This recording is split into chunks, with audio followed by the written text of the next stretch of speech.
Kwaku from Ghana.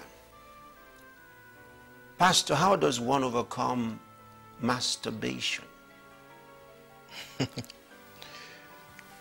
Firstly, it's a thing of the mind you've allowed, which has become a habit now to you, I'm sure. It's a problem to you. Is first stop it. And you have the power to do that as a child of God. You don't want something, you can stop it. So don't think about it. Don't go in that direction and stop it. And you obviously have a problem with it, and that's why you are needing solution. And the Bible says that God is at work in us, both to will and to do of his good pleasures. And the ability of Christ is in you to stop anything you don't want, and you can. If you don't want it, you stop it. It's very that simple. The question is, how does one overcome masturbation? The reason you're thinking about overcoming it is because you think it's become a habit for you. It's the way you stop any habit.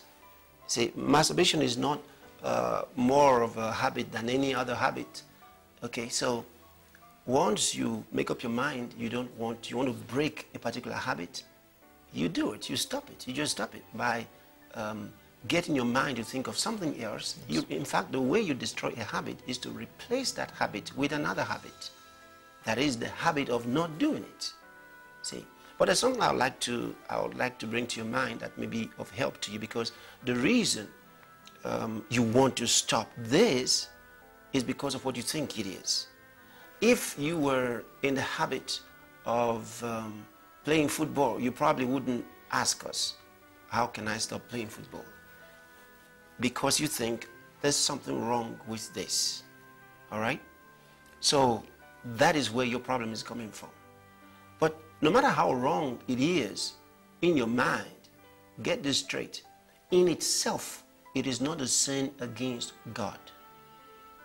Now, I said that for a reason. There are many Christians who think that it's a sin against God, and Satan uses it in oppressing them, oppressing their minds and making them feel ineffective and inefficient in the things of God.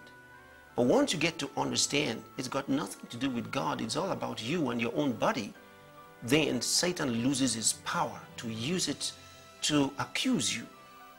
All right? So if you don't like it, stop it. But God's got nothing to do with it. It's your own body. Masturbation is about you and your body. And God is not offended by it. He is only offended by any habit that takes a hold of your mind. And if this takes a hold of your mind and dominates you, God is offended by the fact that you let yourself become enslaved by any habit whatsoever. So let's just first of all take the power away from Satan to accuse you when it's got nothing to do with God. In the whole Bible, it doesn't say anything about masturbation. Now somebody may say, what about lasciviousness? What about uncleanness? That's not the meaning of masturbation. But you can have lasciviousness and uncleanness in masturbation, and as well as in many other things that people do. You see, so they're not isolated to masturbation itself. Uncleanness can be something about your mind. Yes. Okay? The thoughts that you bring into your mind. Uncleanness can be having this kind of sexual relationship with an animal. That's uncleanness. In fact, that is more of what the Bible calls uncleanness than anything else. And then homosexualism is uncleanness. That's what God means by uncleanness. These are all the things it talks about.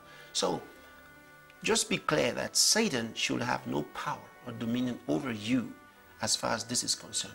It can be a dirty habit. It can be a habit you don't like, but it's got nothing to do with God. God's not thinking about it. So you want to stop it like any other thing. And it's always easier to be able to stop things like this when you know God don't have no problem with it. As long as you are oppressed by Satan, the same devil will push you to do something and make you believe God's against it so he can use it to condemn you. But once you know God's got nothing to do with it and Satan doesn't have the power to accuse you with it, you find you don't even do it anymore. See, you just don't do it. If you don't like it, it's just over. And you win.